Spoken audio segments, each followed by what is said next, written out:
velkomin á ársfund Háskóla Íslands sem haldinn á þessum fallega degi og samkvæmt lögum opinbera háskóla. Ég heiti Guðbjörg Linda Rafnsdóttir og ég er fundarstjóri hér í dag. Við vorum enda við að horfa á myndbandsinnslag sem gaf örlitla innsýn í starf Háskóla Íslands.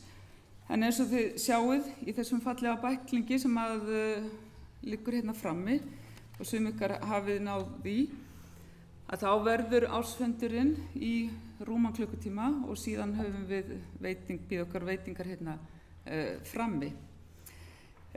Nú býð ég hins vegar fyrstan velkominn á svið Kristján Þór Júlíusson, mennta- og menningarmálaráðherra. Kristján, gjörðu svo vel.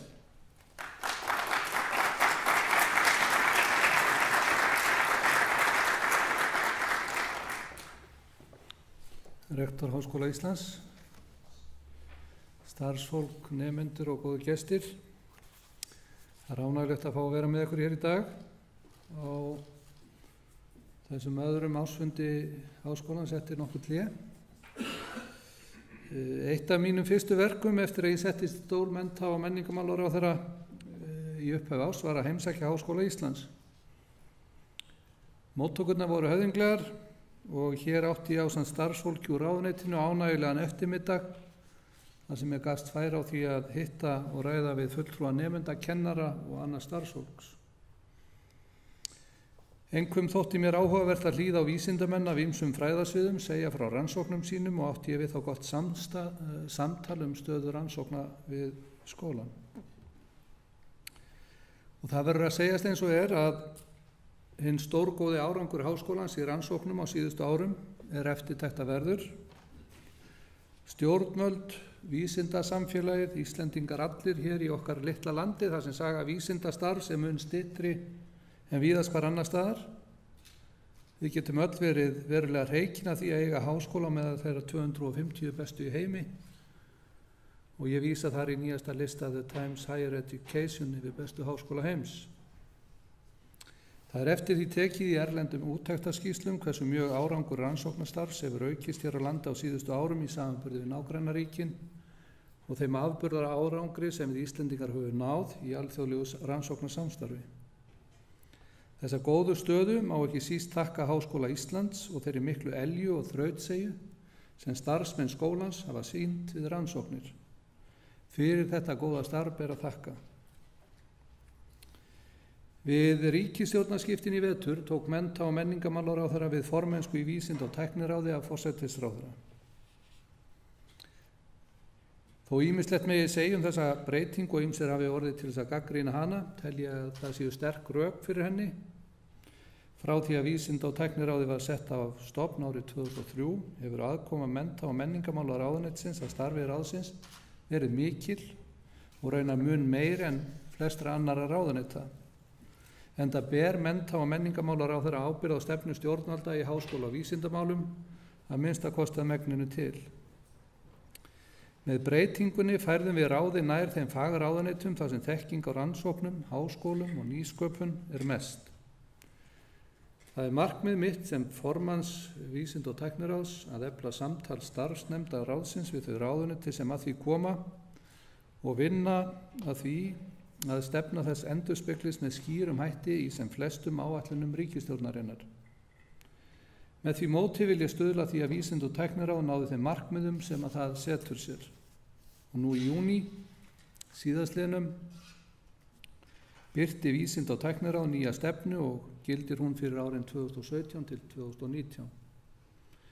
Vinna við stefnuna fór fram í góðu samstarfi mennta- og menningarmálaráðuneytisins, annarra ráðuneyta og undirnefnda ráðsins, en í þeim sitja meðal annars rektor Háskóla Íslands, aðstoðarrektorar og nokkrir aðrir starfsmenn hér við skóla.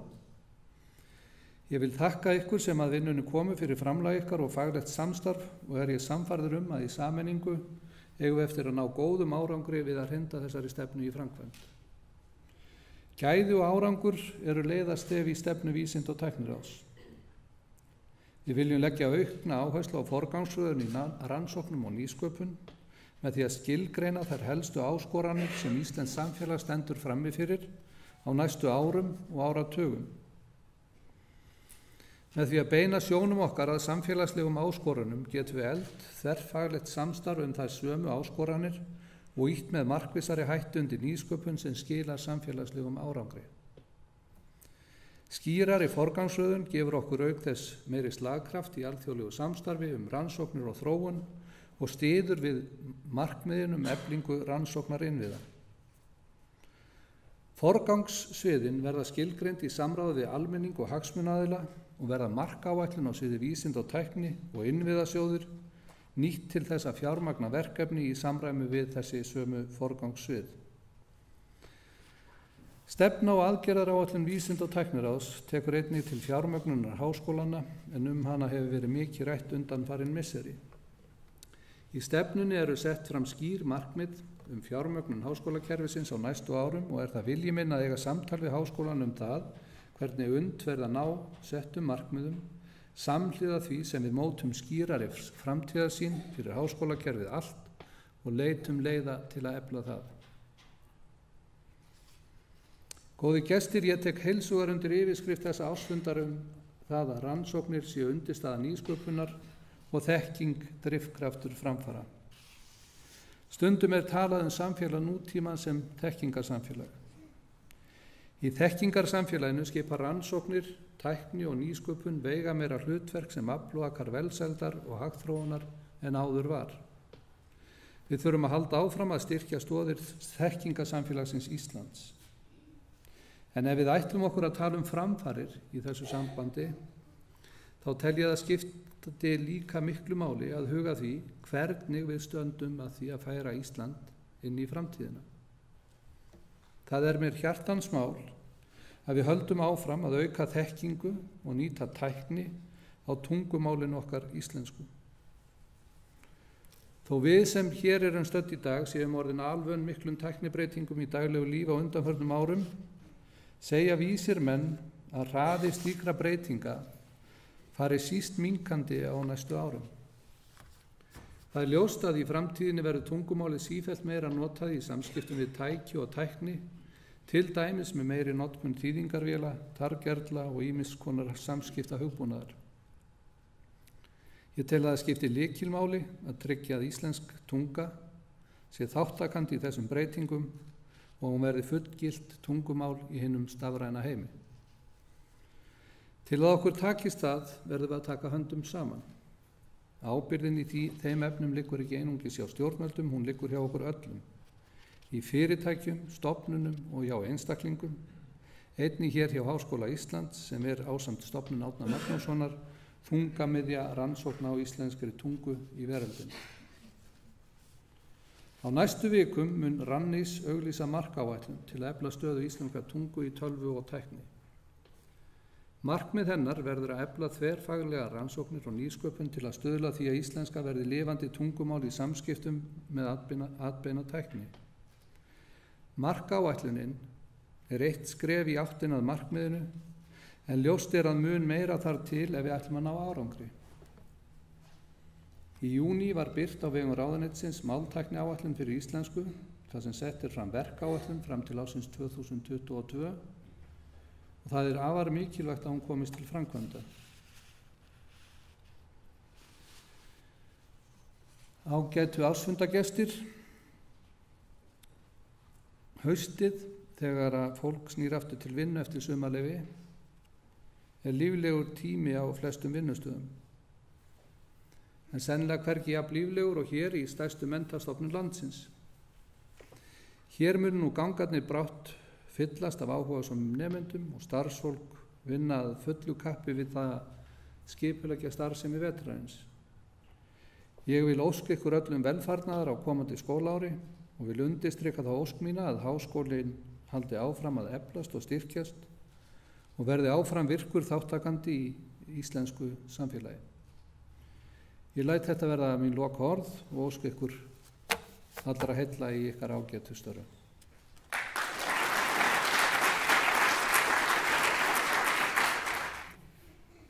Ég þakka ráðherra Kristjáni Þór innilega fyrir fallegu orði í garð Háskóla Íslands og góðar hugleiðingar framtíð vísinda og háskólakennslu. En næstan í pontu býð ég rektor Háskóla Íslands, Jón Atla Benediktssyni, að stíga upp. Gjörðu svo vel. Mennta- og menningarmálaráðherra forstöðumenn stofnana, alþingismenn, góðir gestir. Ég þakka Kristjáni Þór Júlíussyni, ráðherra innilega fyrir hlý orð í garð Háskóla Íslands og tek heilshugar undir það sem hann segir hér í lokin varðandi íslenskuna og mikilvægi hennar og þá áætlun sem núna í gangi og Háskóli Íslands styður hana byggilega.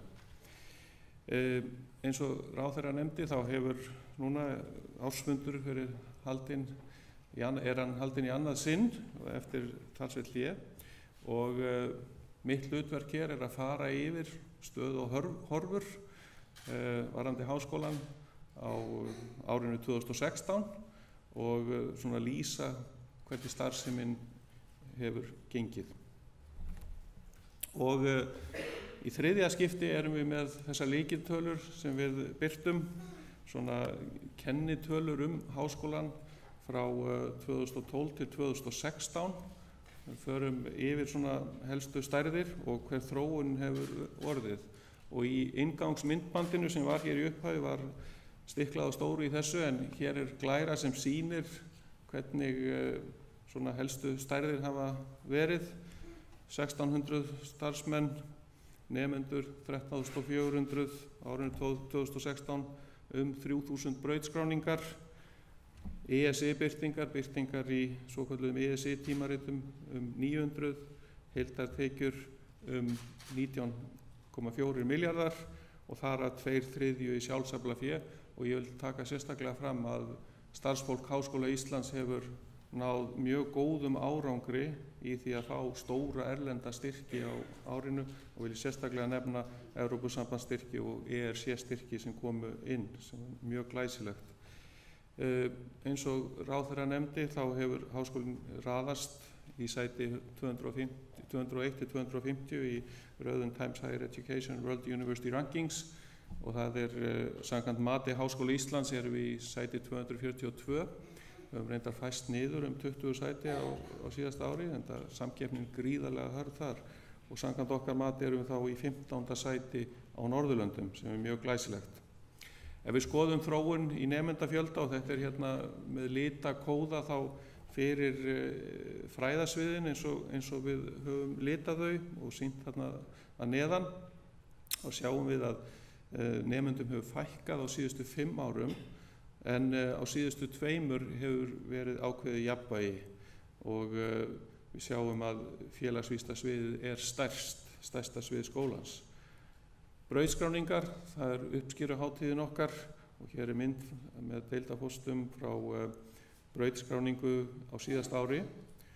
Og ef við skoðum hver þróun hefur verið varðandi brautskráningar, þá sjáum við að á síðustu 3 árum hafa verið 3000 brautskráningar frá Háskóla Íslands og hefur það líka verið nokkuð stöðugt, og við sjáum að félagsvísindasviðið brautskráir 1000 nemendur og svona 1/3 af þessum hópi þess vegna, og síðan skiptist þetta nokkuð jafnt á hin 4 fræðasviðin. Lykilatriði varðandi starf Háskóla Íslands tengsl við íslenskt samfélag og atvinnulíf, og háskólinn setti sér stefnu árið 2006-2011 og spurði sig þeirra spurningar: hvernig getum við þjónað íslensku samfélagi sem best, og við höfum unnið eftir því fram að þeim tíma, og svarið var að vera sterkur alþjóðlegur háskóli sem hefur sterkar skyldur gagnvart íslensku samfélagi. Og í myndbandinu sem var í upphafi fundar þá var farið yfir samfélagsverkefni. Við erum með rannsóknarsetur á 10 rannsóknarsetur á landinu. Við erum með 1000 opna fyrirlestra. Við erum með háskóla unga fólksins fyrir grunnskólabörn á hverju ári. Við keyrum líka háskóla lestina sem fer landið sem vísindaveisla og háskóla unga fólksins á Kjólum, og við erum með vísindavefinn sem mjög vinsæll, og þegar maður leitar að einhverjum hugtökum á vefnum þá kemur oft vísindavefurinn með útskýringar á þeim, og hann hefur verið mjög vinsæll. Og við erum endurmenntunarstofnun. Eitt nýtt verkefni sem var tekið í gagnið á síðasta ári var Háskólahermirinn. Háskólahermirinn kynning fyrir framhaldsskólanema, þannig að það verið að vinna að því að hjálpa þeim að velja nám í háskóla, kynna þeim hverjir möguleikarnir eru. Háskóli unga fólksins fyrir grunnskólanema og þarna að bjóða framhaldsskólanemum á öðru ári inn í háskólan. Það býður upp á það að þeir geti tekið ígrundaðri ákvörðun um nám í háskóla þegar þar að kemur og þetta tókst mjög vel. Vísindagarðaverkefni háskólans ein tenging við atvinnulífið. Háskólinn reyndar með 300 samstarfsverkefni við íslenskt atvinnulíf og stundar nýsköpun og með frumkvöðlasetur.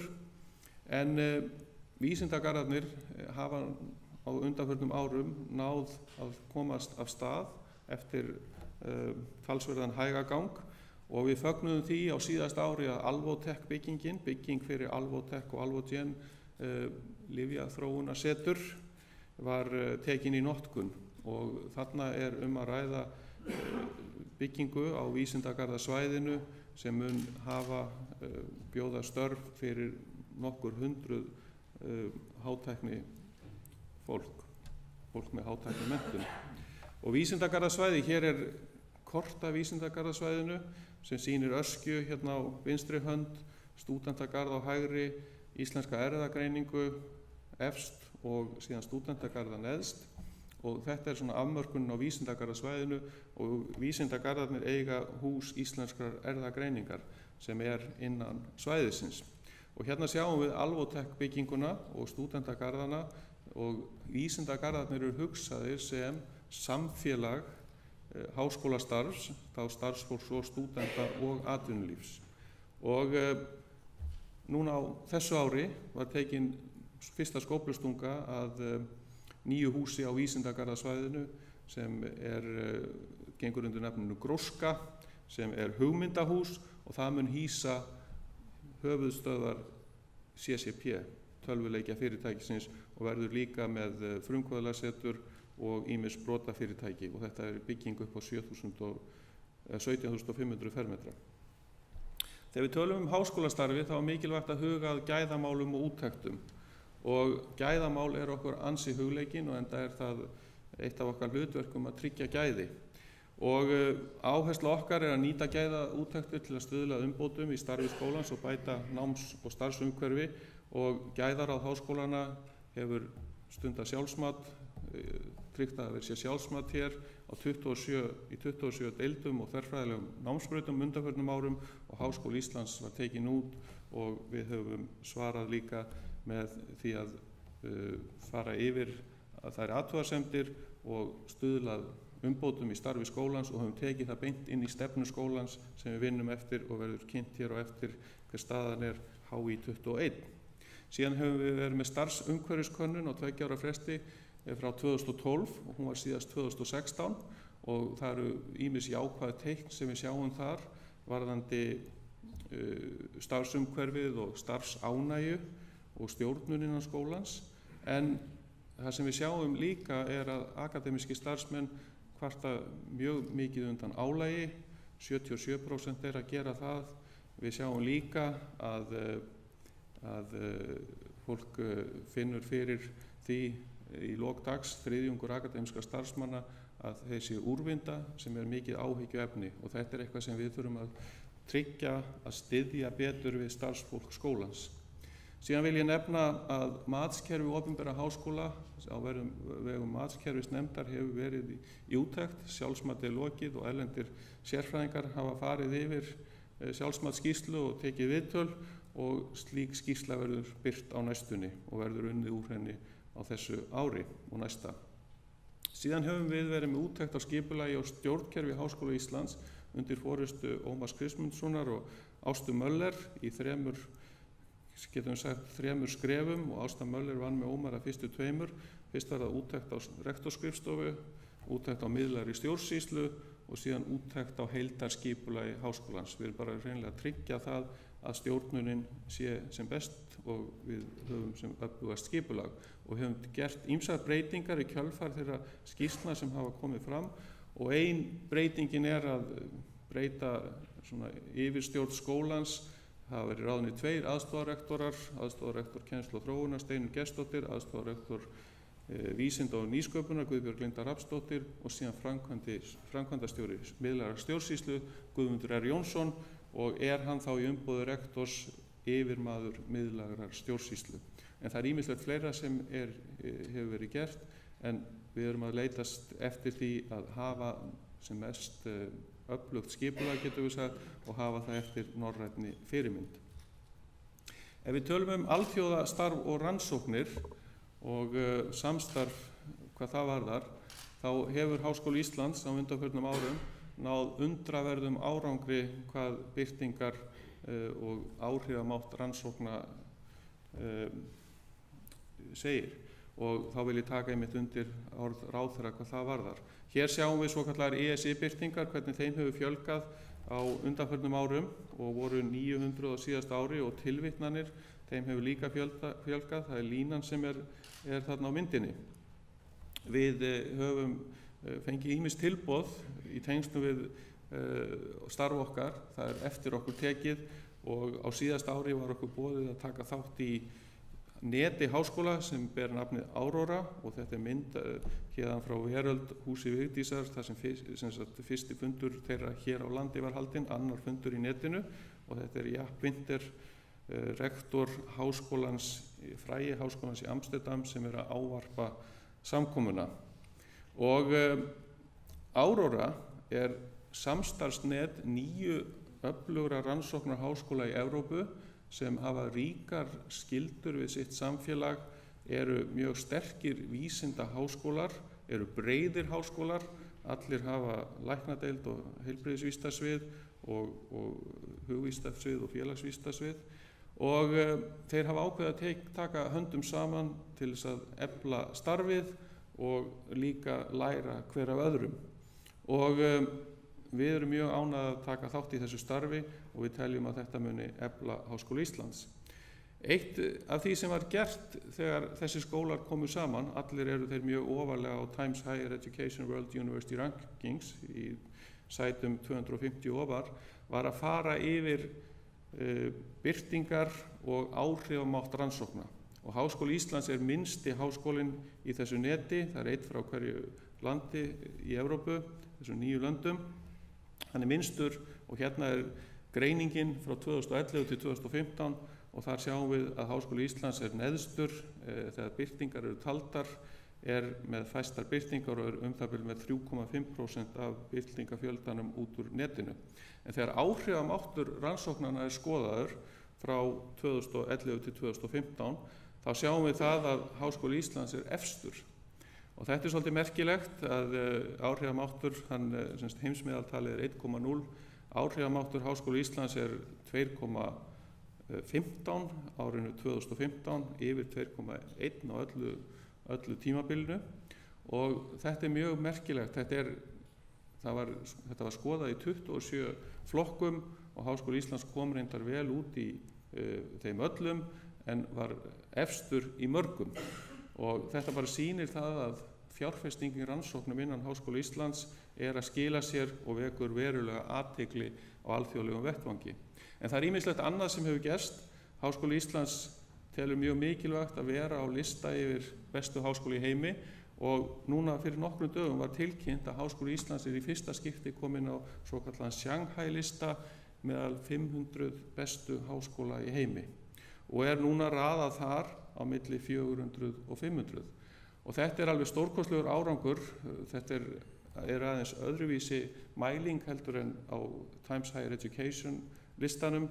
Þarna eru stærð skólana skiptir meira máli en það að Háskóli Íslands komin þarna inn sýnir og aftur að áhrifamáttur rannsókna að skila sér og breiðum grundvelli. Og Shanghai listin hann birtir líka faglegar úttekt, skiptir upp eftir mismunandi greinum og hér dæmum eftirtektarverðan árangur á einstökum fagsviðum og við sjáum það að hér eru rannsóknir í fjarkönnun sem þá söfnun gagna úr gervitunglum og flugvélum af landi og úrvinnsla á þeim sem mjög mikilvægt svið fyrir Íslendinga, í 10. sæti á heimsvísu, lífvísindi 51-75, rafmagnsverkfræði 76-100, jarðvísindi 101-150, klínísk læknisfræði 201-300, líffræði mannsins og lýðheilsuvísindi 301-400 og eðlisfræði 401-500. Og þetta bara dæmi frábæran árangur og þetta frábært starfsfólk og nemendur, fólk sem hefur lagt allt sitt í þetta og hefur skilað þessum árangri til Háskóla Íslands og ég hrósa starfsfólki okkar fyrir að hafa komist á þennan lista. Það eru fleiri möguleikar sem hafa komið. Aðild Háskóla Íslands að edX sem samstarfsverkefni í grunninn MIT og Harvard í undirbúningi. Okkur var boðið að taka þátt í edX á grunni frábærs árangurs og þetta miðlun á kennsluefni í gegnum vef. Við getum kynnst í hvernig best að standa að slíku og líka unnið með öðrum háskólum, fengið þjálfun í að undirbúa vefefni sem mjög gott. Mér langaði í lokin aðeins að nefna stöðu Háskóla Íslands í norrænum samanburði og það hefur oft verið rætt og enda kom það líka fram í ávarpi ráðherra að fjármögnun háskólastigsins var mikið rætt á undanförnu ári. Og það hefur nú til dæmis verið skoðaðar skýrslur OECD en þær eru með gamlar upplýsingar oft. Það svona 3 ára seinkun á því að gögnin komi fram og nýjasta OECD skýrslan með gögn frá 2013. Það sem Háskóli Íslands hefur gert og gerði í fyrra og gerir aftur að fara yfir opinberar upplýsingar á Norðurlöndunum varðandi samanburða skóla og skoða hvernig staðan hvernig fjármögnunin og þetta skoðað í PPP samanburði til þess að tryggja það að þetta séu sambærilega niðurstöður. Og ef við skoðum, eins og ég nefndi í upphafi, röðu norrænna háskóla samkvæmt Times Higher Education World University Rankings, þá Háskóli Íslands númer 242 en allir þessir flottu skólar sem eru þarna, þetta eru skólar sem við viljum láta bera okkur saman við. Og þá má nefna það hér að Björn M. Olsen, fyrsti rektor Háskóla Íslands, sagði í sinni innsetningaræðu árið 1911 á aldarafmæli Jóns Sigurðssonar að Háskóli Íslands væri mikilvægur fyrir íslenskt samfélag en væri sennilega minnsti og veikasti háskóli í veröldinni. En markmiðið væri að eflan, mjór væri mikils vísir og markmiðið væri að vera öflugur í samfélagi þjóðanna.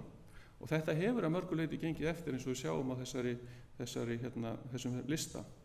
En ef við skoðum samanburðinn, norræna háskóla eftir fjölda ársnema, þá Háskóli Íslands, hérna erum við með 1000 ársnema, Háskóli Íslands svona meðalstór háskóli, hann í 28. sæti af 47 norrænum háskólum. Og ef við skoðum síðan heildartekjur á ársnema, og þetta allt PPP miðað í milljónum króna, þá sjáum við að Háskóli Íslands í 41. sæti, það rauður, 41. sæti af 47 háskólum. Og það nú erfitt að lesa þetta, en svona skólarnir sem eru sambærilegir, við getum sagt Háskólinn í Bergen, Háskólinn í Árósum, sem að vísu aðeins stærri, getum við sagt, en þeir eru sambærilegir, þeir eru eiginlega með þrefaldar heildartekjur á ársnema á við Háskóla Íslands.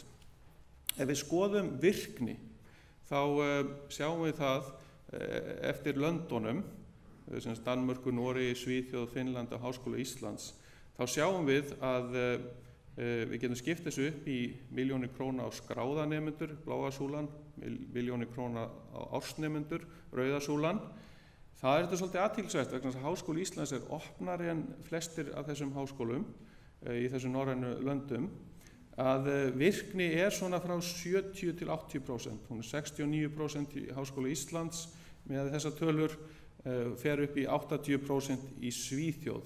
En við sjáum að virknin, það ekkert svo gríðarlegu munur á þessum löndum, en við sjáum það, ef við bara berum þetta saman við ársnema, að Háskóli Íslands talsvert undir og meðaltalið af löndunum þarna 4,4, þegar Háskóli Íslands 2,3. Og nú þetta náttúrulega breytilegir háskólar á Norðurlöndunum Og til dæmis á þessari mynd hérna, það eru helst hug- og félagsvísindaskólar sem eru svona neðarlega, en Háskóli Íslands er miklu, miklu breiðari. Svo að ef við skoðum 8.500 ársnema frá Háskóla Íslands á síðasta ári og ef við hefðum heildartekjur per ársnema frá Norðurlöndum 4,4 í staðinn fyrir 2,3, þá getum við bara séð að fjárveitingarnar þyrftu að vera miklu, miklu meiri. Svo að það er nauðsynlegt að efla fjármögnun Háskóla Íslands og við vitum að þetta eru stór skref. Ráðherra nefnir stefnu Vísinda- og tækniráðs sem við styðjum, en það væri til dæmis mjög gott ef það væri hægt að setja eins og 1,5 milljarð inn í Háskóla Íslands til þess að tryggja það að við getum haldið þessu starfi áfram. Vegna þess að þegar við skoðum stöðuna, þá sjáum við að 25 deildum að þriðjungur er í verulegum rekstrarvanda, þriðjungur er í miklum rekstrarvanda, ekki gríðarlegur kannski en í miklum, og svo þriðjungur er svona nokkuð þokkalegum vanda. En allir eru í vanda, svo það er svona það sem við þurfum að horfa á, svo að til þess að geta sinnt íslensku samfélagi, til þess að geta staðið undir okkar hlutverki, þá þarf að efla fjármögnunina. Og hérna sjáum við bara í lokin, hérna sjáum við röðun á Times Higher, sem sagt eftir það er rauða súlan. Efstur er þá Karolínski háskólinn sem er dýrastur, það er Læknaháskóli, heilbrigðisvísindaháskóli, en við sjáum það að Háskóli Íslands er þarna mjög framarlega og allir skólarnir í kringum hann eru betur fjármagnaðir. En bara í lokin, ég er að þakka kærlega fyrir að þið skulu hlýða á þetta ávarp. Takk fyrir að koma á ársfundinn. Lykilatriðið er framkvæmdastefna Háskóla Íslands og Steinunn mun gera ráð fyrir því hvernig innleiðingin gengur. Þetta eru 75 aðgerðir, það eru 4 kaflar, það er áhersla á kennslu, rannsóknir, mannauð og síðan samfélagslega ábyrgð, og ég bara vil ítreka að það er gríðarlega mikilvægt að efla starfið og gríðarlega mikilvægt að bæta fjármögnunina. Við höfum ákveðið í kjölfar 5 ára áætlunar ríkisstjórnarinnar að fara í 5 ára áætlun innan háskólans útdelingu fjár, bara til að tryggja það að við höfum einhvers konar sýn á framhaldið, þannig að og við viljum tryggja það að Háskóli Íslands verði áfram mjög velreikin stofnun sem er lykilatriði. Við munum vilja efla enn frekar innlent og alþjóðlegt samstarf, en lykilatriði er öflugur háskóli, farsælt samfélag. Takk fyrir.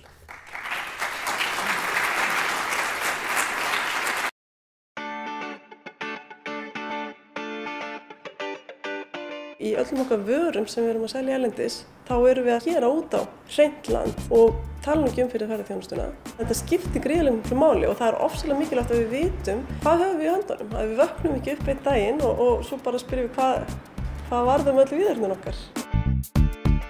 Þessi súrnun hefur þau áhrif að kalk skeljana leitast meir og meir í því að leysast upp efnafræðilega. Og á ákveðnum stöðum í hafinu er þetta í rauninni þegar byrjað að gerast. Hér á Íslandi verðum við í rauninni að minnka útblástur koltvísýrings. Leið og hitastigið eykst og það hefur verið að aukast á grunnsvæði við 1 gráðu. Það verður þetta geypilega mikil áhrif á lífverurnar. Það eru mjög fá skáld sem ekki yrkja einhvern tímann hafið. Það kemur við sögu. Hafið er svo nálægt okkur Íslendingum. Við erum eyþjóð.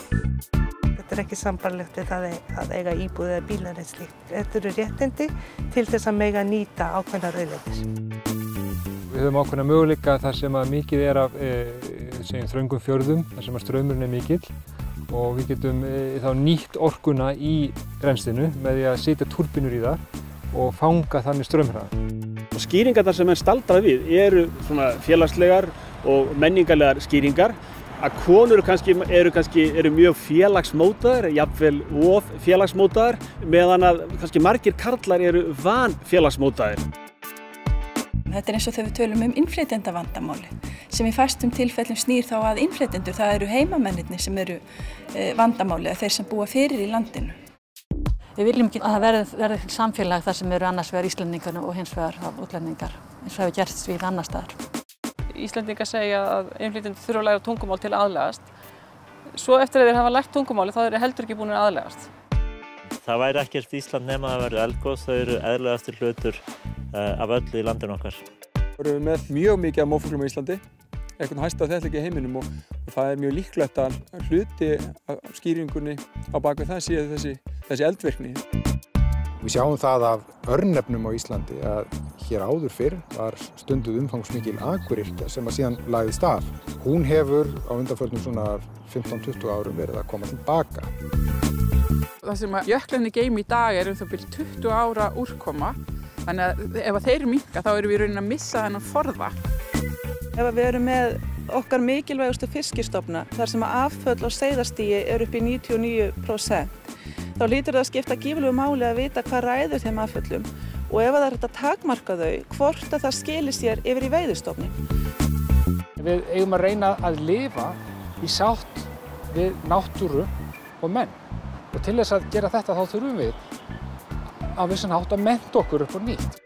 Það er dálítið merkilegt að hvernig þetta orð hefur ratað inn í íslenska tungu hvalreki. Það er einhver fengur sem að færi jafnvel óvænt og það er ýmis atvik í Íslendingasögunum þar sem að verða átök vegna þess að þetta var eins og að fá bara heilt búr á land allt í einu. Það er mjög erfitt að byggja upp eina ímynd fyrir land og það er einföldun að segja að fyrst við erum hvali og það hætti fólk að koma. Það er ekki þannig. Þetta er bara einn af mjög mörgum þáttum í hluta af ímynd Íslands og ekki stórvægilegur að mínum mati. Það er hugsanlegt að segulsvið jarðar hafi á miðöldum verið talsvert norðar heldur en það er núna. Þá er hugsanlegt sem sé að það hafi ekki verið að jafnaði nein norðurljós á Íslandi. Ég hef lagt áherslu á það við mína nemendur sem er að mennta sig til að verða líffræðikennarar. Noti fugla í kennslu, þannig að ég fer alltaf með þá og kenni þeim sjálf að þekkja þá og að horfa á hegðun þeirra. Það er semst ákveðin hluti sem leysist upp í fjölliðunni, það er eitthvað magna lifi sem er ennþá óuppleyst og við getum skoðað þessa ferla. Þessi gögn sem við komum til að safna þarna, þau komum líka til að nýtast í þessari fjarkönnun sem stunduð er á öðrum plánetum hér í sólkerfum okkar og væntanlega eitthvað tíman á einhverjum plánetum í öðrum sólkerfum þegar við komumst að því hvernig við komum okkur þangað. Það eru margar stökkbreytingar sem geta komið á stað krabbameinum. En núna menn farnir að kortleggja mun betur þau gen sem spila lykil hlutverk í krabbameinsmyndunum og framþróun krabbameinuna. Það er bara ein fæðutegund saman við brjóstakrabbamein sem hefur endurtekið og ítrekað komið fram sem áhættu þáttur og auka líkur og það er alkóhól. Nú þegar þá læknum við meiri hlutan af krabbameinum, sérstaklega það blóðkrabbameinum.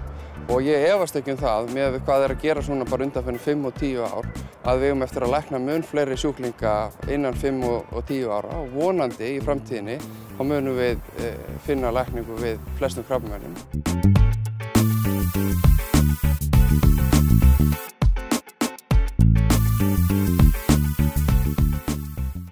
Mjórumikilsvísir, en þið sjáuð á þessari örmynd sem hér var sýnd í þessu myndbandsinslægi og því sem kom fram í máli rektors að hér fyrir fram mjög fjölbreytt og öflugt starf.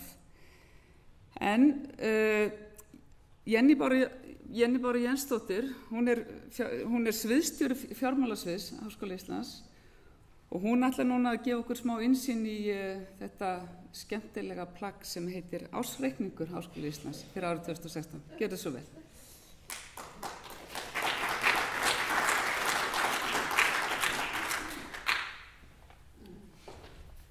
Mennta- og menningarmálaráðherra, rektor og aðrir gestir. Þetta verður kannski ekki alveg jafn skemmtilegt og myndbandið náðan.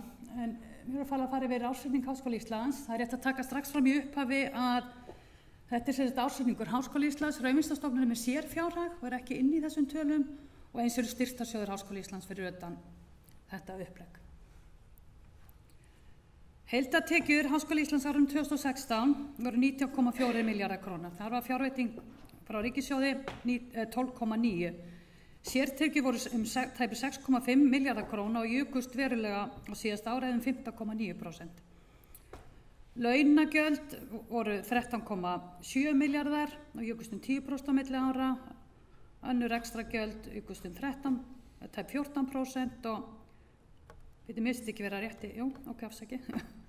En þess að rekstrar niðurstaða að reglulegri starfsemi var 245 milljón króna halli. Það rétt að taka fram að Háskóli Íslands sendi rekstraráætlun sem gerði ráð fyrir 300 milljón króna halla árinu 2016 og þetta niðurstaðan að reglulegri starfsemi. Síðan kemur það sem heitir fjármunatekjur og fjármunagjöld og við höfum verið að glíma við verulegt gengistap. Á árinu 2016 var 286 milljón króna gengistap hjá okkur sem var ekki tekið tillit til í rekstraráætlun, þannig að rekstra niðurstaða ársins eru 494 milljón króna tekjuhalli. Háskóli Íslands á fjárveitingar frá fyrra ári, þannig að þetta allt innan fjárheimilda, en auðvitað ekki gott að vera að ganga svona skart á þessa fyrningar sem áttum frá fyrra ári. En við erum semst ennþá samt í plús þegar litið er tilbaka. Gengið hefur ótrúlega áhrif á rekstur háskólans, það kannski rétt að nefna það hafa verið mikla sveiflu frá hruni. Árið 2008 var til dæmis gengið hagnaður upp á 310 milljónir, en í fyrra sem sagt tap upp á 280 og það hefur verið gengistap síðustu 3-4 ár. Á tímabilinu 2008 til 2015 jafnaðist þetta út, þannig að árið í fyrra eiginlega mínus. En það horfir vel við að því krónan hefur verið að styrkjast á þessu ári, þannig að við vonum að þetta verði ekki faktor í okkar áætlun á þessu ári. En við erum að skoða allt hvað við getum gert í að reyna að minnka þessa gengisáhættu.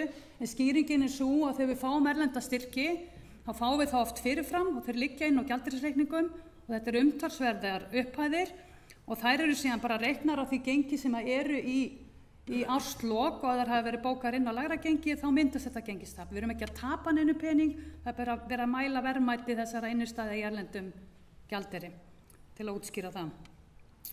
Ef við skoðum sundurliðun á rekstratekjum Háskóla Íslands, þá sjáum við að fjárveitingin, hún hækkar 6,2% á milli ára.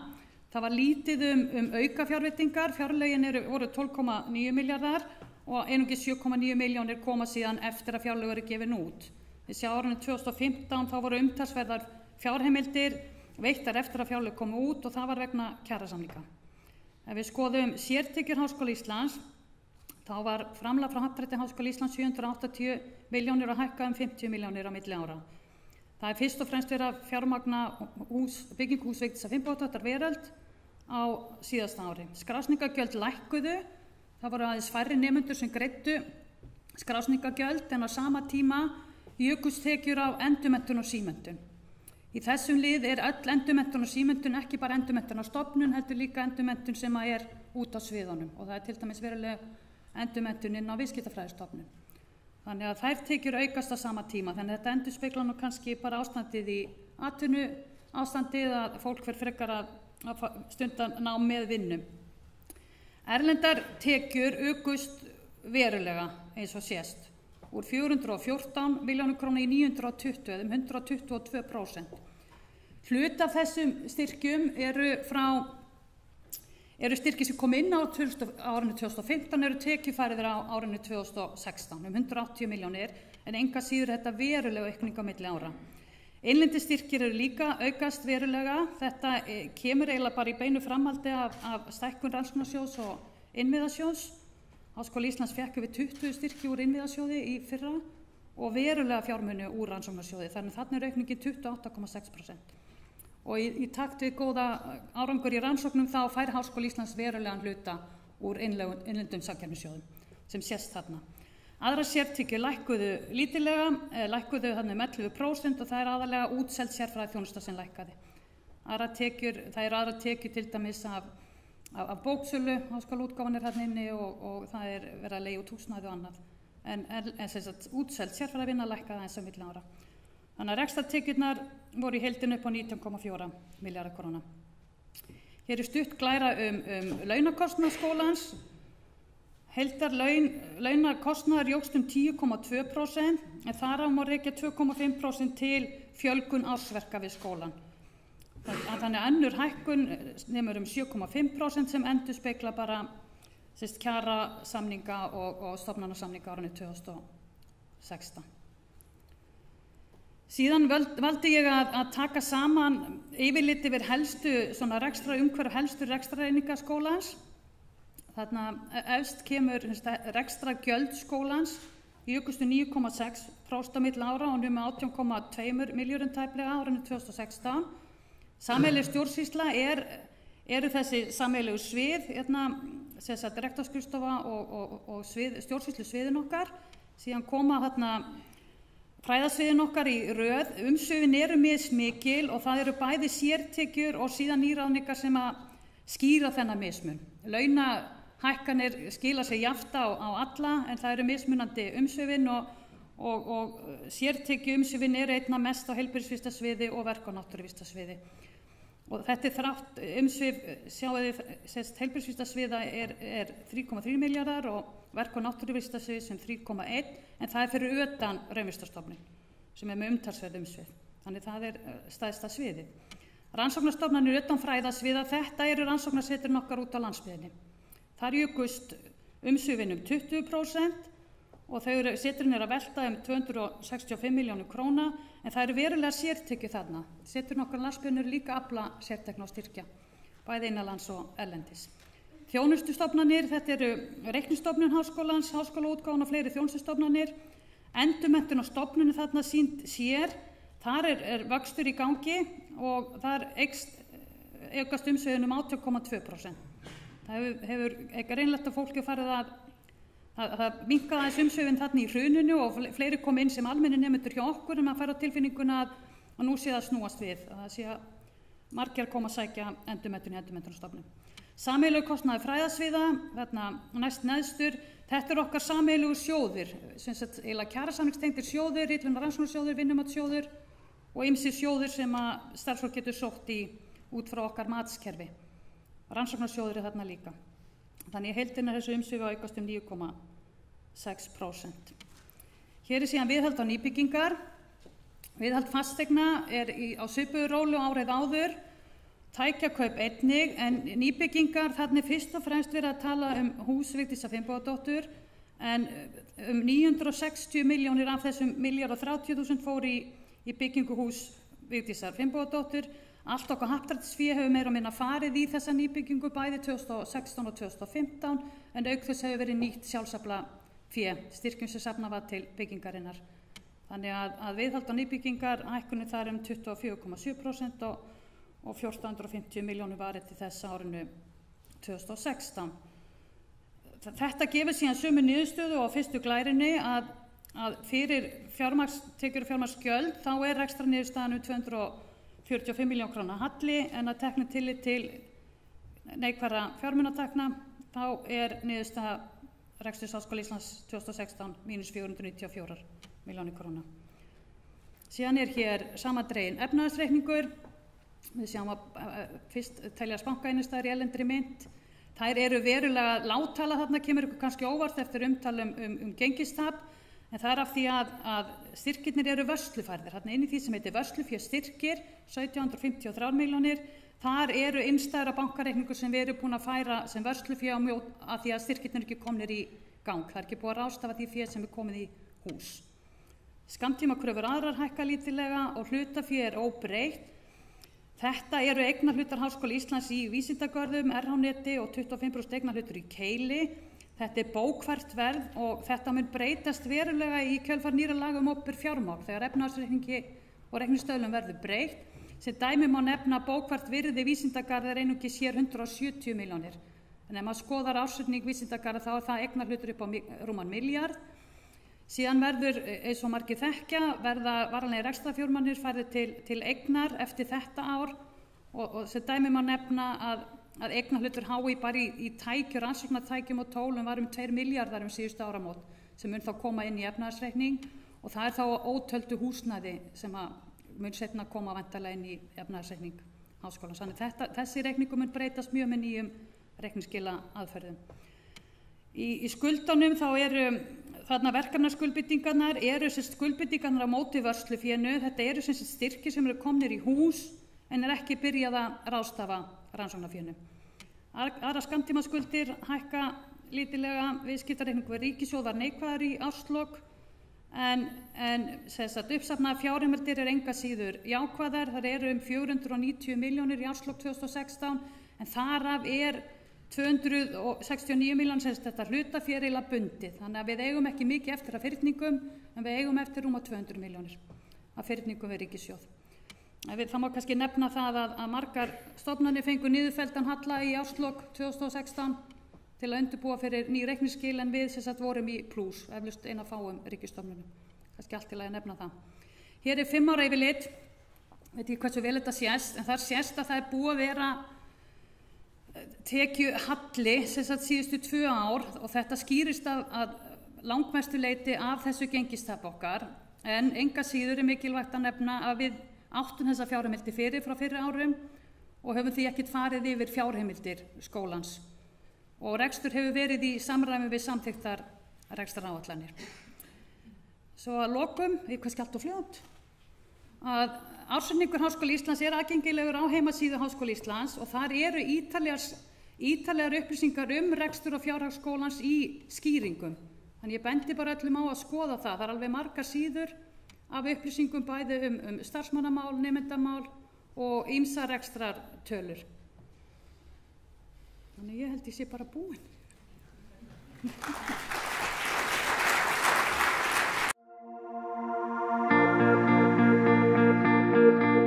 Þessar lífverur eru að sýna, þær eru til dæmis í mínum líkunum með krabbameinsfrumur. Sumir svamparnir eru að drepa krabbameinsfrumurnar. Áður hún leggur af stað úr höfn, þá getur þú fengið upplýsingar bestu hugsanlega siglingaleið, þangað sem að þú ætlar að fara og mesta líkur á að finna þá tegund sem að þú hefur mesta áhuga á að veiða. Þetta hljómar náttúrulega eins og science fiction og kannski er það, en þetta er allavega að við hugsum stórt og þetta er það sem við erum að stefna. Það kom með nýja lausn að kæla makrel niður í -2 gráður, skila því að við vorum að fara úr 8 milljörðum upp í 28 milljarða á einu ári. Þannig að við sjáum að þetta hefur góð samlegðar áhrif að vinna saman háskóli versus iðnaður. Og háskólinn getur verið svona burðarás fyrir þróun, hvað var að tækni og nýsköpun og ekki síst hvað var verðmætasköpun. Það hefur verið kennisetning í auknu lyfjafræði að augndropar dugi ekki til að koma lyfjum aftast í auga og þess vegna þurfum við að nota sprautunál og sprauta þeim inn í augað eins og er staða mála í dag. Við höfum faktist brotið þessa kennisetningu og sýnt fram á það að augndropar getur komið í staðinn fyrir að sprauta lyfinu inn í augað. Það sem gerist líka er að það fer minna út í blóðrásina og það dregur úr aukaverkun. Við erum að finna þessa einstaklinga 20-30 árum áður heldur en að þeir fá áföll eða nokkrar aðrar vísbendingar eru sjúkdóminn. Nú vinnum við að því að gera app og einhvers konar forrit fyrir líka túrista til þess að fræðast hvalina og þá sérstaklega hvalahljóðin með áherslu á Ísland, enda er þetta hvalir sem eru að gefa frá sér hljóð á Íslandi. We have to find a compound that is specific for our cancer cell line. So that will kill that kind of cancer cell but will not kill a normal cell, for example. Með aðferðina sem við erum að þróa, að þá geta allir byrjað að framleiða sín eigin áburð út frá andrúmslofti, út frá vatni og sólarorku. Þetta mun vera gjörbylting fyrir þriðja heiminn og þetta mun líka vera mjög nauðsynlegt fyrir hinn vestræna heim því að aðferðin mun krefjast minni orku heldur en aðferðin sem notuð í dag og þar er ekki engin gróðurhúsalofttegund sem fara út í andrúmsloftið. Stór hluti þeirra efna sem eru lyf gegn sýklum og gegn krabbameini að þau eru fengin úr náttúrunni. Við erum í rauninni að einangra þessi efni og kanna virkni þeirra á ákveð ensím sem spila stórt hlutverk í Alzheimer-sjúkdómum. Inn á Facebook á sér stað rafrænt umtal og það er svo tegund markaðssetningar sem er talin líklegust til þess að skila árangri. Það er að segja að fólk er að segja frá sinni norðurljósa upplifun inn á Facebook og það eru mörg ferðaþjónustufyrirtæki sem að taka myndir af gestunum í norðurljósaferðum og þau eru að gera þetta gagngert til þess að fólk fari svo inn á Facebook-síður þessara fyrirtækja og deili þessum myndum með sínu tengslanetti. Við ákvaðum að búa til námsgagn sem myndi kynna fuglana fyrir börnunum í gegnum leik. Úr varð að við þróum borðspil í fuglafár og markmið spilsins er að börnin læra að þekkja fuglana, útlit þeirra og nöfn og þrói vonandi með sér áhuga á fuglunum. Nú búið að finna leiðir til þess að stoppa boðleiðina og það núna leiðir sem notað sem lyf. Fyrstu lyfin í rauninni sem virka gegn sortuæxlum.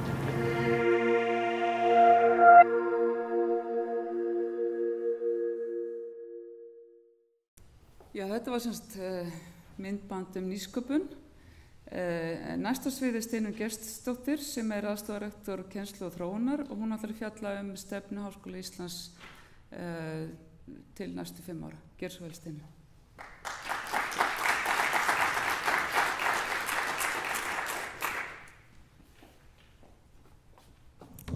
Góðan dag. Ég heiti Steinunn. Ég ætla að fjalla stuttlega innleiðingu stefnu Háskóla Íslands. En stefnan ber heitið HÍ21, öflugur háskóli, farsælt samfélag og hún var samþykkt af Háskólaráði síðastliðið vor 2016, í fyrra 2016 og innleiðing stefnunar hófst sem sagt þá haustið á fullum þunga. Og ég stýri innleiðingunni á þessari stefnu ásamt formanni Gæðanefndar Háskólans Sigurði Magnúsi Garðarsyni. Stefna Háskóla Íslands, HÍ21, stefnuskrá og verkáætlun fyrir allar einingar skólans.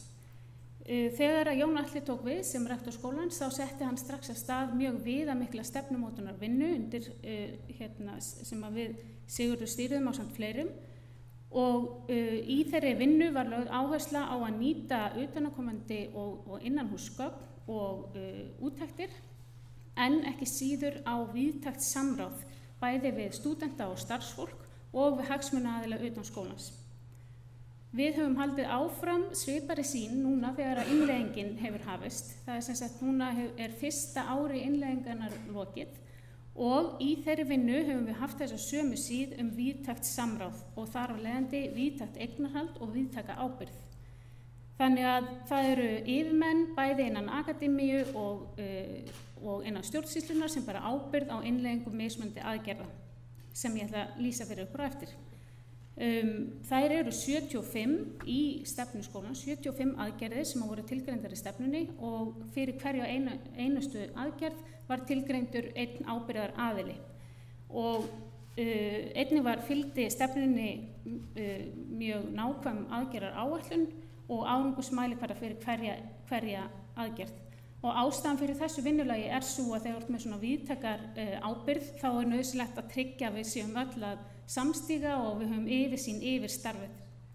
Og þetta gefur okkur líka þetta vinnulag færi á markvissari eftirfylgni að við höfum örugglega yfirsýn yfir hvernig innleiðingin gengur og það tekið saman í lok hvers innleiðingar árs á svokölluðum akkerisfundi þar sem að við hittumst í lok vormisseris til að fara yfir innleiðingu þess akademíska árs.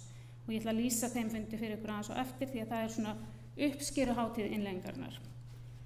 Og þetta til þess að tryggja áframhaldandi aðkomu sem flestra og gegnsæi í öllu ferlinu þá eru niðurstöðurnar úr þessari árlegu rýni sem fer fram á þessum akkerisfundi birtar á innri vef skólans. Það rétt til að setja okkur í staðsetja okkur í tíma varðandi innleiðinguna, þá eins og við sjáum hérna, þá fór stefnumótunarvinnan fram árið 2015-16. Haust 2016, eins og ég nefndi, hófst innleiðingin og núna í lok vormisseris var fyrsta árinu lokið. Þá var haldinn þessi hálfsdags akkerisfundur sem við köllum, sem akkerið svolítið í innleiðingunni og þar komu saman allir stjórnendur sem bera ábyrgð á einstökum aðgerðum. Það að segja allir deildarforsetar, fræðasviðsforsetar, stjórnendur í stjórnsýslu og fleiri. Og það var eiginlega ótrúlega skemmtilegt og þetta var bara ferlega skemmtilegu fundur sem gerist ekkert oft. Og það sem var einna skemmtilegast var hvað það var mikil samstaða innleiðinguna og mikilvægi stefnunar fyrir háskólann. Og að breyta svona stofnun eða breyta annarkvort verklagi eða verkefnum í svona stórri og flókinni stofnun ekki einfalt og það hefst ekki nema einmitt með þessu vinnulagi það sem að allir bera sameiginlega ábyrgð. Og við erum sem sagt búin með fyrsta ár innleiðingarnar af þessum 5. Rétt áður en ég fer yfir niðurstöðuna af þessum akkerisfundi þar að segja hvernig við stöndum eftir fyrsta ár innleiðingarnar. að þá ætla ég bara rétt að rifja upp helstu áherslur í stefnuplagginu, það er að segja í HÍ21. Í upphafi plaggsins eru lagðar 5 áherslur sem ætlað er að ná fram með þessari stefnu. Það er að segja framsækin sýn á nám og kennslu, sterkir rannsóknar innviðir, að starf háskólans hafi víðtæk áhrif, að Háskóli Íslands sé góður vinnustaður og hér ríki gæðamenning og skilvirk notkun upplýsingatækni. Og einmitt hluti af því sem við erum að gera með þessu vinnulagi sem við notum við innleiðinguna er einmitt í anda gæðamenningar, þar sem við leggjum áherslu á verkefni og verklag í sífelldri endurskoðun og við séum að nýta fyrirliggjandi gögn við ákvarðanatöku. Þessar áherslur eru síðan útfærðar á formi markmiða og aðgerða og eins og ég nefndi þá eru 75 aðgerðir sem eru skilgreindar. Það beinast að mismunandi hliðum starfseminnar og hérna sjáum við svona myndræna lýsingu á því. Það við stefnum á að vera áfram háskóli í fremstu röð. Til þess viljum við gera vissar breytingar á starfseminni sem eru tilgreindar í stefnunni og snúa þær að þessum burðarstólpum í starfi skólans, þar að segja rannsóknunum, að námi og kennslu og að virkri þáttöku okkar í samfélagi og atvinnulífi. En auðvitað hvílir öll vinna sem að hér fyrir fram á mannauðnum okkar, þar að segja sem felst bæði í stúdentum og starfsfólki, þannig að kaflarnir í stefnunu endurspegla þessar 4 hliðar starfsins. Og að sjálfsögðu hvílir síðan allt starfið á fjármögnun skólans eins og Jón Atli lýsti í sínu erindi. Þannig að aðeins rétt innleiðinguna og hvernig staðan er eftir fyrsta árið. Eins og sjáum við þarna á vinstri töflunni neðst, þá eru 75 aðgerðir tilgreindar í stefnunni og þær skiptast svona á þessa 4 kafla stefnunar.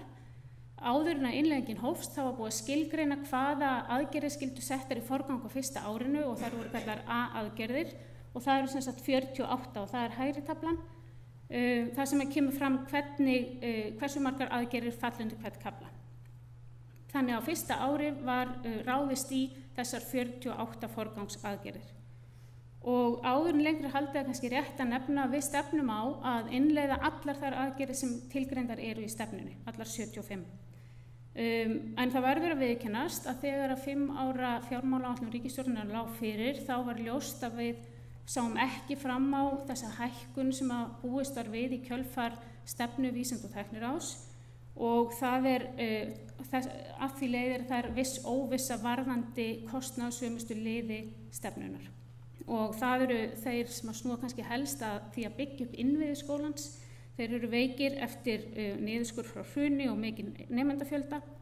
En við þurfum þá fyrst og fremst að huga því að bæta nemendakennarahlutfall, styðja betur við þróun kennsluhátta, uppbygging rannsóknarinnviða, styðja við alþjóðlega rannsóknarsamstarfið okkar. Það er mjög kostnaðarsamt og kallar orðið á mjög sérhæfða þjónustu og að bæta upplýsingatækni í kerfi skólans sem er orðið mjög brýnt. Þannig að þetta eru sennilega dýrustu póstarnir sem við stefnum á að ná fram en verður erfitt án betri fjármögnunar. En ef ég fer þá yfir bara mjög stuttlega hvernig fyrsta ár innleiðinganna gekk eftir, þá var hver og eina af þessum 48 aðgerðum, henni var úthlutað litur eftir því hvernig hún stóð í lok síðasta vormisseris. Og það var blátt ef að aðgerðin hefði verið innleidd áður en að stefnumótunin kom til. Síðan var grænt ef að þessari aðgerð hefði verið hrint í framkvæmd og henni var lokið. Gult ef að aðgerðin var í undirbúningi eða í vinnslu og rautt að vinna við aðgerðina var ekki hafin. Og það voru ábyrgða aðilarnir sjálfur sem fylltu þetta út fyrir sínar aðgerðir. Og þetta er yfirlit yfir hvernig við stöndum. Það er að segja 35% aðgerðirnar eru gráar þarna, það þýðir að þær voru ekki skilgreindar sem A-aðgerðir, það er að segja þær voru ekki í forgangi á fyrsta árinu og við skiptum okkur ekki frekar þeim á þessu ári. En 3% sem eru bláar höfðu þegar komið til framkvæmda áður en innleiðingin hófst. 6% voru grænar, það er að segja þeim var lokið og teljast núna afgreiddar. Og jafnmargar fengur rautt, það er að segja að vinna við þær hafði ekki hafist og þetta er mjög hjálplegt að vita því að þá er hægt að fara yfir hvað liggur að baki og hvernig við viljum bregðast við því. Mestu hluti aðgerðina, eða 50% af öllum aðgerðum voru gular, sem eðlilegt við fyrsta ár innleiðingarnar. Auðvitað getur gult þýtt ýmislegt og við ræddum það mjög vandlega á þessum fundi. En við stefnum sem sagt á það eftir því sem að innleiðingunni vindur fram að þá að sjálfsögðu verði fleiri og fleiri aðgerðir grænar. Og svo ætla ég að sýna ykkur bara örstutt, ég veit að þetta sést ekki, bara til að sýna ykkur vinnulagið sem við viðhöfum. Þetta tabla eða skjáskot af fyrstu töflunni sem við fylltum út í tengslu við akkersfundin. Það er að segja þarna tilgreint hver ein og einasta aðgerð í stefnunni. Það sagt hvort hún sé í forgangi A eða B, hver ber ábyrgð á henni. Hún hefur fengið lit eftir hvernig hún stendur eftir fyrsta árið og síðan það sem skiptir kannski mestu máli fyrir okkur stjórnendur hvað hefur verið gert og hvað á að gera til þessari aðgerð verið náð. Og þetta, ástæðan fyrir ég sýna ykkur þetta síðan vinnuplagið sem liggur fyrir eftir þennan fyrsta akkersfund og þetta vinnuplagið sem við munum vinna með bæði miðlægt og út á sviðunum til þess að styðja enn frekar við innleiðinguna. Og eins og ég nefndi þá þetta birt á innri vef skólans, öll þessi gögn og fleiri til sem ég er búin að sýna ykkur.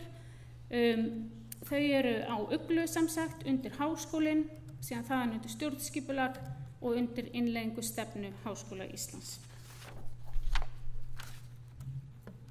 Þannig að varðandi næstu skref, við erum að hefja núna þessu misseri annað ár innleiðingarnar.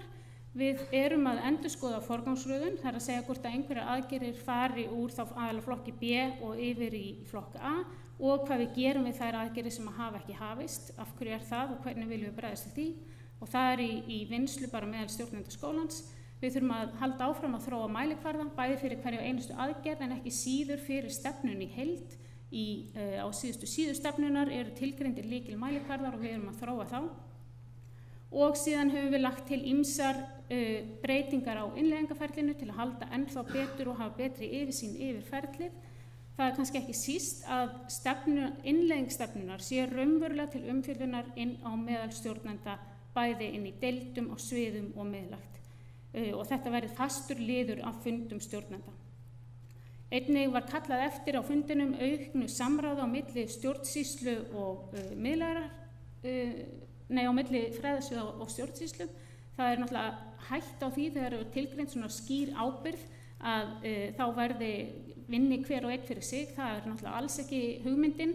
Og þannig að við verum að tryggja og vera alltaf meðvitum það að við sem að vinna allar aðgerðir í samvinnu við alla sem að hafa hagsmuna að gæta varðandi það aðgerð. Og síðan það sem að við lærðum á fundinum, þessum akkerisfundi, var hvað það var hjálplegt fyrir fólk að fá að hittast og ræða hvernig gengur innleiðingin. Sérstaklega komið fram mörg frábær dæmi breytingar á starfseminni sem hafa gengið frábærlega. Og fólki fannst mjög hjálplegt að fá að heyra því og þannig læra hvert af öðru og síðan auðvitað til að fara yfir hvaða hindranir eru til staðar og við þurfum þá að taka ákvörðun það hvort að við afskrifum þá aðgerð eða ekki.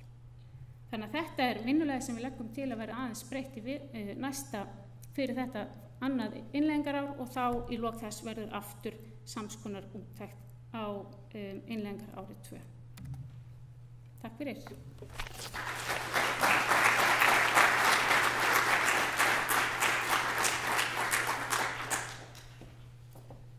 Kæra þakkir Steinunn. Samstarfið stúdenta og stúdentaráðs sérlega mikilvægt fyrir stjórnendur Háskóla Íslands og þess vegna það ánægjulegt að hingað komin sem þá síðasti frummælandi Ragna Sigurðardóttir, formaður stúdentaráðs sem ætlar að gefa okkur innsýn í störf stúdentaráðs. Gjörðu svo vel, Ragna.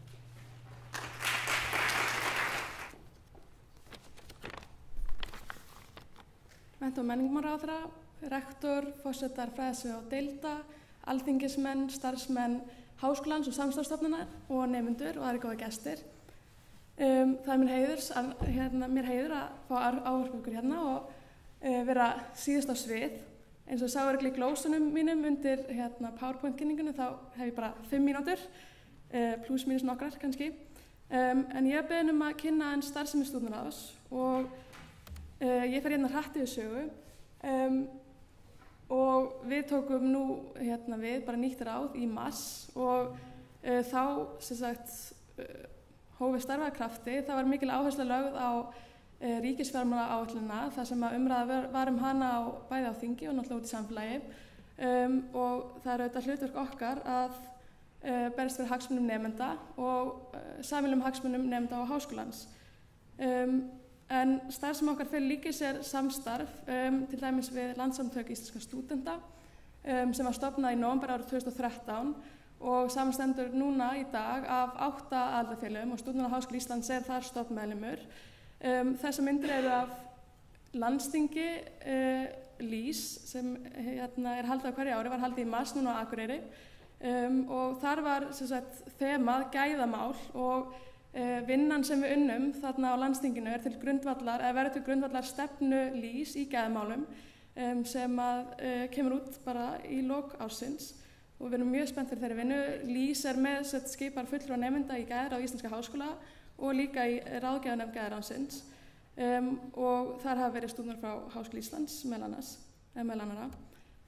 Svo erum við líka með réttindaskrifstofu sem sagt við háskólanum í Stúdentaráði og við erum 5 starfsmenn eins og stendur sem að vinnum á réttindaskrifstofunni og erum meðal annars með samstarfssamninga, þjónustusamninga við háskólan og Lánasjóð íslenska námsmanna og erum þar með hagsmunafulltrúa sem að hjálpar nemendum við ýmist úrlausnarefni, hvað varðar bara réttindi þeirra þegar kemur að próftöku eða öðru sem varðar svona hagsmuna þeirra innan háskólans og Lánasjóðsfulltrúi okkar aðstoðar nemendur við úrlausnarefni hvað varðar Lánasjóðinn og situr líka í stjórn Lánasjóðsins.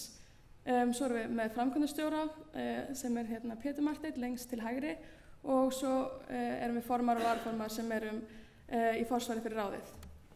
Eins og ég nefndi áðan þá höfum við mikið rætt og lagt áherslu á bætta fjármögnun Háskóla Íslands sem hefur líka komið fram núna hér á undan og við hefum fundað með ráðherrum og einmitt fundað morgun með Kristínu Þór sem er í dag menntamálaráðherra og það er ýmislegt sem kemur það til og það hefur nefnt ýmislegt starf háskólans. Við höfum líka lagt áherslu á sálfræðiþjónustu innan háskólans en við erum með hér við Háskóla Íslands einn frábæran sálfræðing sem er í 50% stöðugildi en við viljum gjarnan auka fjölda sálfræðinga þar sem að opinber samtök skólasálfræðinga hafa gefið út að þeir helst að miða við að þessu einn sálfræðingur á hverju 1000 nemendur við háskóla. Þannig að það er bara eitthvað sem við teljum mjög mikilvægt og tengið svona samfélagsumræðinu líka bætta geðheilbrigðisþjónustu.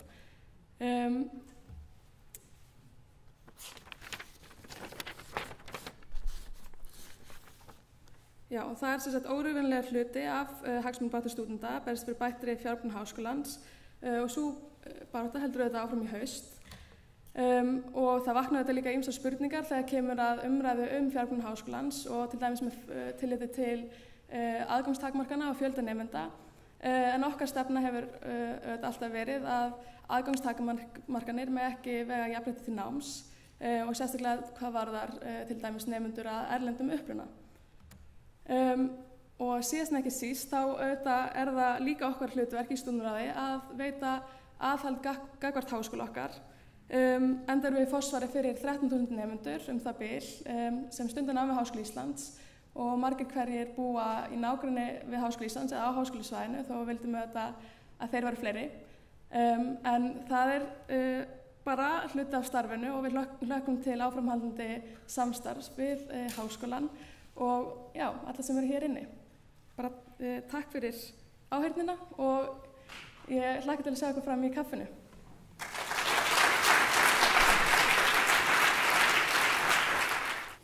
Já, kæra þakkir Ragna og nú er komið sem sagt þá að lokum formannsfundar. Ég þakka ráðherra og öðrum sem fluttu hér erindi fyrir þeirra innlegg en ekki síður ykkur sem hafi mættu til fundar og hafi setið með okkur hér í dag. Markas- og samskiptasvið undir dyggri forystu Jóns Arnar Guðbjörnssonar gerði myndböndin og þið hafið séð Jón Örn hoppa hérna upp og niður á sviðinu í tengslum við þau. ég slít fundi en hvet ykkur eindregið til þess að staldra við hérna fyrir framann hátíðarsalinn og fá okkur kaffi og með því eins og sagt og tala það sem að hér hefur verið fjallað og framtíð Háskóla Íslands. Takk fyrir komuna.